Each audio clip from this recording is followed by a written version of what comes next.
How you all doing out there? Thank you. Thank you.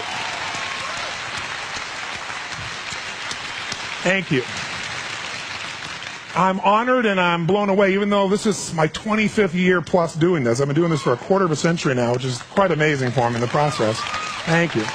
And I've had the privilege now of working with more than 3 million people live in events from more than 80 countries around the world. So at this stage, I got to tell you something. I could be an idiot, and I would know that there are certain patterns that cause people to be fulfilled, to be happy, to fit, to be strong, to feel alive, to be vibrant, to have passion in their life, to do well financially, but even more importantly, emotionally, psychologically, spiritually, in their health and their relationships. And there are also patterns that make people frustrated, overwhelmed, depressed, sad, lonely, cause them to be struggling financially, struggling with their body, struggling intimately. And those patterns, they're not because there's something wrong with somebody, it's because of a pattern that we're doing. And I've spent a quarter of a century of my life basically studying the most successful people in the world and the most challenged, and figuring out what's the fastest way to create a change in basically developing the one thing that all people have in common who succeed. They're leaders. This is a leadership program. Because I don't care what style you are. I don't care if you're a mom. If you're a great mom, you lead your child. You're not led by your child. Or a great dad. If you're a great business person, you're a great salesperson, you're a great negotiator, you're a great anything. You're a great human being. This has been my entire life's obsession. What makes the difference in people's lives? And that leadership component, as I say, doesn't always mean somebody follows you. A leader is somebody who lives life on their terms. That you will never settle for less than you can be or share or give or create.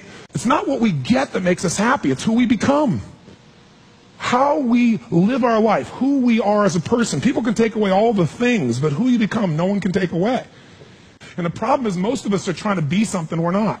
And it isn't so much about change, about changing yourself. The change happens when you be yourself.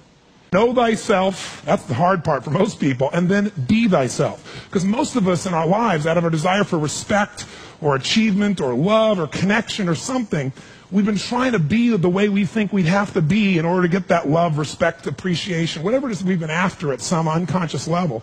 And we've been doing it so long that we think that this is who we are. Because success without fulfillment is failure. And I can't tell you how many people I work with who are supposedly the best in the world at what they do, and they have more money than they can spend, and they have all these people that love and respect them, and yet they're unhappy inside. Because if you want to know what's really you, where you're going to be alive is when it's really you. And you may think you know who you are because you've been living a certain way, but I'll tell you how you'll know. You'll feel euphoric, you'll feel strong, you'll feel unlimited, you'll feel free. I have seen, out of 3 million people around this earth in 80 countries, I've seen just about anything you can see, and there are only so many patterns. And what you're going to find underneath all of this behavior is we have the same needs. There are 6 human needs we're going to review tonight. When you understand what those needs are and which ones you're focusing on, you start to understand why people do the crazy things they do, including you and I. And you begin to understand, hey, there might be a better way to meet my needs, and I don't have to get caught up in this game of stress and frustration and upset, or I could really help this person I care about, because I could see what's really going on. Part of what we want to accomplish here as leaders is we want to become practical psychologists. We want to understand what's really going on so we can help, so we can make a difference, so we can transform. So yes, of course you can do better in your business, because the more you understand about what people need and want, the greater you're going to be. The better manager, better leader, the better mom or dad, the better friend. And there's a better you that's available when you understand what's driving you. But most of us are running patterns over and over again. And we want to free that up. To free it up, we got to break the pattern. We got to do things that are different. So we're going to do something different. I'm not here because I believe in positive thinking. If you think that's what I believe, you don't know much about me. I'm not one of those people that believes you're supposed to go to your garden and chant, there's no weeds, there's no weeds, there's no weeds, there's no weeds. There's weeds right there. That's what I believe. Here's what I believe. I believe that if you really want to be effective, you got to tell the truth. In fact, there's 3 mandates of leadership, if you want to jot them down, that may be the foundation of everything that I believe, and I hope that you will see as something that's useful for your own life to remember, because it's so fundamental. So the first mandate to leadership is not just to be positive. The first mandate to leadership is see it as it is, but not worse than it is. The first secret to being an effective leader in your life, whether it's you want to lead your body from the location it is right now you're unhappy about, you don't have the energy you want, your body's not where it wants, to where you want to be, that's leadership. You want to transform your business, that's leadership. Your income, that's leadership. You want to help your children, that's leadership. You're going to be a leader? Step number one, tell the truth. See as it really is, but don't make it worse than it is so you have an excuse not to try. What takes guts is to put yourself on the line. What takes guts is to say, I'm going to make this work. What takes guts is to say, I'm going to believe, knowing I could be disappointed or devastated. But you know what? Disappointment's a good emotion if you learn how to use it. Anybody can see it as it is and maybe be honest, but here's the real secret. Can you come up with a vision? Step two is see it better than it is. That's part of what we're going to do this weekend. Seeing it as it is, you got to be honest. And there's not anybody in this room, including me, doesn't have areas of their life that can be made better. But if we can figure out what they are and tell ourselves the truth, regardless of what other people think, then we got a chance to make a change. I learned something from General Schwarzkopf, one of the best leaders I've ever met. I got a chance to spend quite a bit of time with him over the years. And he said to me, Tony, I'll tell you the secret to leadership. He said, the whole secret to your life, for any group, any individual, is no individual, no organization can get better until they can admit something's wrong. And so you know what the problem is? No one wants things to be wrong, so we compare ourselves to others who are doing better than so we can feel really good. See, he raised the standard.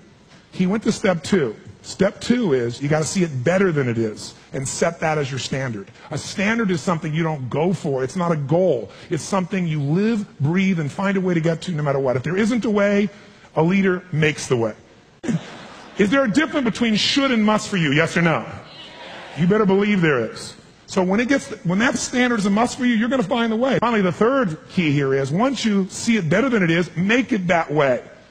You got to take massive action. You got to be resourceful. You got to find the way to make it you want it. So this weekend, first thing we're going to do after a while is you're going to get real clear about how is it really? How is your relationship really? How is your body really? How is your career really? How are your finances really? All of us in this room, as different as we are, and you can look around, you see every gender, race, probably religion, belief structure in this room. The one thing I bet we have in common is we won't settle. How many came because you want more? How many came because you want more? Say I. Oh, say I. So whatever that more is that you came for, more energy, more focus, more determination, more confidence, more certainty, more love, more success, more playfulness, more of your body being where it is, more of your spirit alive, whatever it is, I can tell you this, whatever you think you came for, that's not why you came. Because I've done this for 25 years. I'm not saying you won't get that too. But what brought you here and what you're going to leave with is going to be more than what you thought. I can promise you. You want to know what makes us happy? Progress. That's it. I don't care what you've achieved. If you don't feel like you're still growing, if you don't feel like you're still contributing, if you don't feel like there's some progress in your body or your mind or your relationship or your business, if you don't feel like there's progress, you're going to be unhappy. I don't care how big your life is compared to other people. Progress is the game, my friends. It's being alive. And if we're going to be alive, absolutely. Whatever your game plan is, it's ultimately to get to a certain feeling. And the truth is you can have it right now. This next few days is the beginning of that path, and we want to take it to a whole nother level. And let's start now.